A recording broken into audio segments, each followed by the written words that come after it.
15 वर्ष आमचे हे प्रतापरावजी जाधव हे खासदार होते. इथे काहीच नाही, MIDC उभ्या केल्या नाही, दूध डेऱ्या नाही, सूतगिरण्या नाही, कुठे कारखाने नाही, रोजगार नाही, महिलांना रोजगार नाही, तरुणांना नाही, कामाला जावं लागतं, सिंचनाची सोय नाही.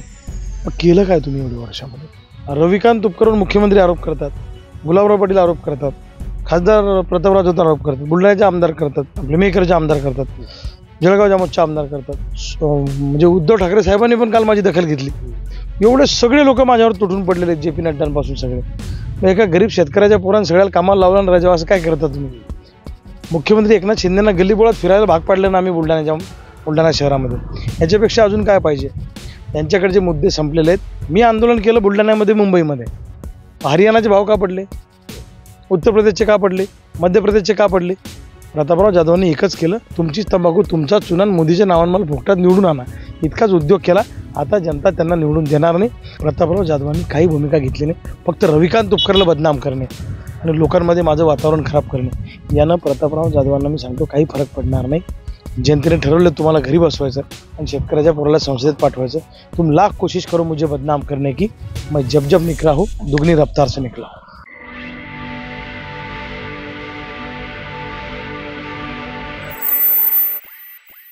बुलढाणा लोकसभेची 2024ची निवडणूक होऊ घातलेली आहे. 26 एप्रिलला मतदान होणार आहे. अपक्ष म्हणून स्वाभिमानी शेतकरी संघटनेचे नेते रविकांत तुपकर मैदानात उतरलेले आहेत. त्यांचा प्रचार सुरू आहे. या प्रचारादरम्यानच आपण त्यांना गाठलेलं आहे आणि त्यांच्याशी आपण चर्चा करणार आहोत. भाऊ, सांगाल की कसा प्रतिसाद जनतेचा आहे आणि काय काय मुद्दे घेऊन आपण लोकांसमोर जाता? नाही, एक तर मुळामध्ये मी सामान्य जनतेचा उमेदवार आहे. मी कुठल्या पक्षाचा किंवा एखाद्या राजकीय माणसाचा उमेदवार नाहीये. आणि जनतेने माझी निवडणूक आता हाती घेतलेली आहे. सामान्य जनता त्यांचं प्रतिबिंब माझ्यामध्ये बघते आहे. मग जनतेनेच आता लोकवर्गणी करून स्वतःच्या खर्चाने लोक गाड्या करून फिरतायत. मालवामध्ये चटणी भाकर बांधून लोक मोटरसायकलवर मिळेल त्या वाहनाने, मिळेल त्या परिस्थितीमध्ये गावागावात जाऊन माझा प्रचार प्रसार त्या ठिकाणी करतायत. आणि एखादी निवडणूक जेव्हा जनता हाती घेत असते तेव्हा त्या निवडणुकीचा निकाल काय लागतो हे काही नव्यानं सांगण्याची गरज नाही. सगळ्याच प्रस्थापित नेत्यांना लोक कंटाळलेले आहेत. नेत्यांनाही कंटाळले, पक्षांनाही कंटाळले, कारण विश्वासार्हता कोणाची राहिली नाही. आणि आज जिल्ह्यातली किंवा राज्यातली जर अवस्था बघितली तर शेतकरी अडचणीत, सोयाबीनला भाव नाही, कापसाला भाव नाही. दुसऱ्या बाजूला तरुण बेरोजगार आहे. 15 वर्ष आमचे हे प्रतापरावजी जाधव हे खासदार होते. इथे काहीच नाही, MIDC उभ्या केल्या नाही, दूध डेऱ्या नाही, सूतगिरण्या नाही, कुठे कारखाने नाही, रोजगार नाही, महिलांना रोजगार नाही, तरुणांना नाही, कामाला जावं लागतं, सिंचनाची सोय नाही. मग केलं काय तुम्ही एवढ्या वर्षामध्ये? सिंदखेड राज्याचा विकास नाही, लोणारचा विकास नाही, शेगावचा सैलानीचा विकास नाही, संत चोखामेळाचा नाही. हा जिल्हा अतिशय चांगला होता. या जिल्ह्याला भकास करण्याचं काम प्रतापराव जाधवांनी केलेलं आहे. काहीच नाही केलं. त्यांनी फक्त सत्तेतून पैसा आणि पैशातून सत्ता, हजारो कोटी रुपयाची प्रॉपर्टी जमा केली आणि स्वतःचे घर भरण्याचं काम केलं. या जिल्ह्यातल्या जनतेला वाऱ्यावर सोडण्याचं काम त्यांनी केलेलं आहे. या जिल्ह्याचा चेहरा मोहरा आम्हाला बदलवायचा आहे, म्हणून ही निवडणूक आम्ही लढवतो आहे. निश्चितपणे मला विश्वास आहे की ही निवडणूक नेते विरुद्ध जनता, सगळे नेते माझ्या विरोधात एकवटले ना. बघा ना तुम्ही, दिल्लीपासून गल्लीपर्यंत सगळ्या या मोठ्या पक्षाचे नेते माझ्या विरोधात प्रचार करतायत.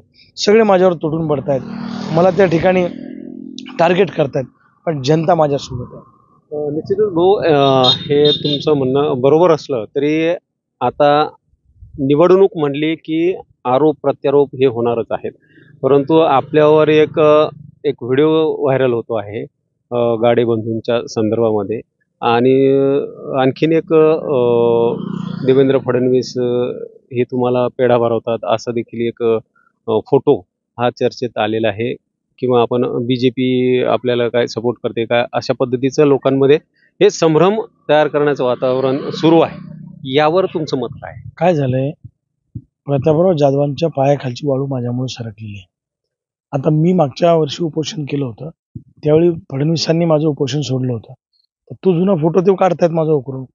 आता मी आंदोलन करतो तर राज्यातलं कुठल्या सरकारमधला मंत्री किंवा कोणीतरी येऊन आमचं उपोषण सोडवणार, चर्चेला बोलवणार आहे तर बट नॅचरल आहे. जुना फोटो काढून फिरवतायत. आणि राहिला प्रश्न गाडीबंधूच्या प्रकरणाचा, गाडीबंधूंनी जी शेतकऱ्यांची फसवणूक केली त्या प्रकरणाशी माझ्या बायकोचा काही संबंध नाही. आमचे सासरे सावजी वकील साहेबाकडे ते आले होते, त्यांच्या सासऱ्याच्या मार्फत सावजी वकील साहेबांनी ते प्रकरण त्याच दिवशी परत केलं आणि गाडेबंधूची जमानत माझ्या बायकोने घेतलेली नाही. गाडेबंधूची जमानत ॲडव्होकेट अजय दिनोदे आणि SV इंगळे वकील साहेबांनी घेतलेली आहे आणि तसा ॲडव्होकेट दिनोदे साहेबांनी काल स्पष्टीकरण सुद्धा मीडियाला दिलेलं आहे. त्यामुळे आमचा काहीच संबंध नाही. फक्त मला बदनाम करण्यासाठी, लोकांमध्ये माझ्याबद्दल संभ्रम निर्माण करण्यासाठी सोशल मीडियाच्या माध्यमातून काही व्हिडिओ मॉर्फ करून अशा पद्धतीनं प्रतापराव जाधवांचे लोक हे सगळं करतायत. आणि दुसऱ्या बाजूला मला त्यांना सांगायचं आहे की तुम्ही 15 वर्ष झाली खासदार आहे, आमदार आहे. तुमचे भाऊ बाजार समिती मेकरचे सभापती असताना अग्रवाल नावाचा व्यापारी शेतकऱ्यांचे पैसे घेऊन पळून गेला. तुमच्याच भावाचा आशीर्वाद होता. तुम्ही किती पैसे घेतले त्या व्यापाऱ्याकडून? जग्गूडाव नावाचा मलकापूरचा व्यापारी पळून गेला, त्यात प्रतापरावांनी किती पैसे घेतले? इकडे रणमोडी नावाचा एक पळून गेला, त्याच्यात प्रतापरावांनी काय केलं? म्हणजे स्वतःचं ठेवायचं झाकून दुसऱ्याचं पायाचं वाकून कायम 2 नंबरवाल्यांना साथ देण्याचं काम प्रतापराव जाधवांकडून झालेलं आहे. माझा या प्रकरणाशी काही संबंध नाही. असेल तर पुरावे द्या, दूध का दूध पाणी का पाणी हो जाएगा. मी उलट गाडेबंधूची पकडून फसवणूक झालेल्या शेतकऱ्यांच्या पाठीशी मी उभा राहिलो.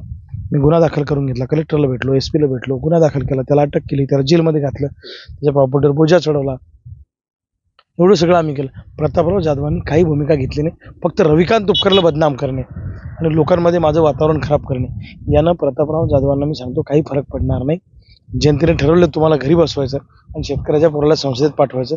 तुम लाख कोशिश करो मुझे बदनाम करने की, मैं जब जब निकला हूँ दुगनी रफ्तार से निकला. भाऊ, निश्चितच असं असलं तरी तुम्हाला वाटते का की तुमच्यावरच मोठ्या प्रमाणात आरोप प्रत्यारोप केले जात आहेत? तर अशा तुम्हाला वाटते का की यांच्याकडं जे विरोधक आहेत ते विरोधकांकडे दुसरे काही मुद्दे राहिलेले नाही, किंवा विरोधकांचे काय नेमकं तुमच्या भाषेत जे आहे पायाखालची वाळू सरकली, काय नेमकं सांगा? विरोधकांकडे मुद्देच राहिलेले नाही आहेत. माझं म्हणणं आहे की रविकांत तुपकरवर मुख्यमंत्री आरोप करतात, गुलाबराव पाटील आरोप करतात, खासदार प्रतापराव जाधव आरोप करतात, बुलढाण्याचे आमदार करतात, चिखलीचे आमदार करतात, चिखलीचे नाही आपले मेकरचे आमदार करतात, जळगाव जामोदचे आमदार करतात. म्हणजे उद्धव ठाकरे साहेबांनी पण काल माझी दखल घेतली. एवढे सगळे लोक माझ्यावर तुटून पडलेले आहेत, JP नड्डांपासून सगळे. मग एका गरीब शेतकऱ्याच्या पोरांना सगळ्याला कामाला लावला ना राजा, असं काय करता तुम्ही? मुख्यमंत्री एकनाथ शिंदेना गल्लीबोळात फिरायला भाग पाडलं ना आम्ही बुलढाणा शहरामध्ये. याच्यापेक्षा अजून काय पाहिजे? यांच्याकडचे मुद्दे संपलेले आहेत. फक्त रविकांत तुपकरला जो जनतेचा पाठिंबा मिळतोय त्यामुळे यांची पूर्ण फाटलेली आहे, म्हणून हे असे खोटे नाटे आरोप माझ्यावर करतायत. त्याचा माझ्यावर काही परिणाम होणार नाही, जनतेवर होणार नाही. जनतेने मनोमन ठरवलेलं आहे की तुम्ही जगातले नेते जरी इथं आणून एकत्रित केले आता माझ्या विरोधात, तरी विजय हा शेतकऱ्याच्या लेकराचा होणार. हा निर्णय पक्का आहे. यांनी काही करू द्या, काही फरक पडणार नाही.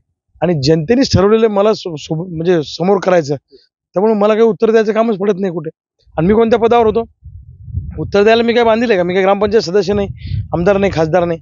माझं काम लढणं, भांडणं, संघर्ष करणं आहे. मी लढत राहतो, भांडत राहतो, काम करत राहतो. यश अपयश हे समोरच्याच्या हातात आहे, सरकारच्या हातात आहे. आज प्रतापराव जाधव म्हणतात रविकांत तुपकरने आंदोलन केलं की भाव पडले, आणि मग मी आंदोलन केल्यावर भाव पडले, मग तुम्ही वाढून आणा. तुमच्यात दम आहे, एवढी हिंमत आहे तर. मी आंदोलन केलं बुलढाण्यामध्ये, मुंबईमध्ये. हरियाणाचे भाव का पडले? उत्तर प्रदेशचे का पडले? मध्य प्रदेशचे का पडले? का पडले? प्रतापराव जाधवांनी एकच केलं, तुमची तंबाखू, तुमचा चुना, मोदीच्या नावानं मला फुकटात निवडून आणा, इतकाच उद्योग केला. आता जनता त्यांना निवडून देणार नाही. माझ्यामुळे त्यांना गल्लीभरात खेळायची वेळ आलेली आहे आणि लोक गावागावातनं त्यांना काढून देत आहेत. विजय हा चटणी भाकरीचा होणार, ढाब्यावरच्या दारू मटण पार्टीचा होणार नाही. निश्चित एकच शेवटचा प्रश्न असा आहे की चिखलीचे महाविकास आघाडीचे देखील उमेदवार या ठिकाणी उभे आहेत. मोठी सभा काल त्यांची खामगावमध्ये पार पडलेली आहे. असं असताना तुमची फाईट नेमकं कोणाशी होणार, तुम्हाला काय वाटतं? माझ्यासोबत महायुतीच्या उमेदवाराची फाईट होणार आहे. जे चित्र मला दिसतं ग्राउंड लेवल, जे सर्वे रिपोर्ट आहेत, जे IB चे रिपोर्ट्स आहेत, ते असेच आहेत. 6 आमदार सत्ताधारी पक्षाचे आहेत, सगळे नेते विरुद्ध जनता, असं इलेक्शन आहे. आणि राहिला प्रश्न कोणाची सभा कशी झाली, रविकांत तुपकरला 500 रुपये 600 रुपये रोजानं लोक आणावं लागत नाही, मला लोकांना गाडी पाठवावं लागत नाही. माझ्या सभेला, माझ्या कार्यक्रमाला लोक स्वतःच्या पदरचे पैसे मोडून स्वतःच्या घरची चटणी भाकर खाऊन येतात. याच्यातच माझा विजय आहे. तर हे होते स्वाभिमानी नेते रविकांत तुपकर, ज्यांच्याशी आपण चर्चा केलेली आहे आणि त्यांनी स्पष्ट सांगितलं आहे की चटणी भाकर खाऊन कार्यकर्ते जे आहेत माझा प्रचार करत आहेत आणि गावगड्यातल्या गरीब शेतकऱ्यांनी ही निवडणूक हाती घेतली आहे आणि ती निश्चित विजयाकडे त्यांना नेणार असल्याचं भावना जी आहे त्यांनी व्यक्त केली आहे. दीपक मोरे, नवराष्ट्र बुलढाणा.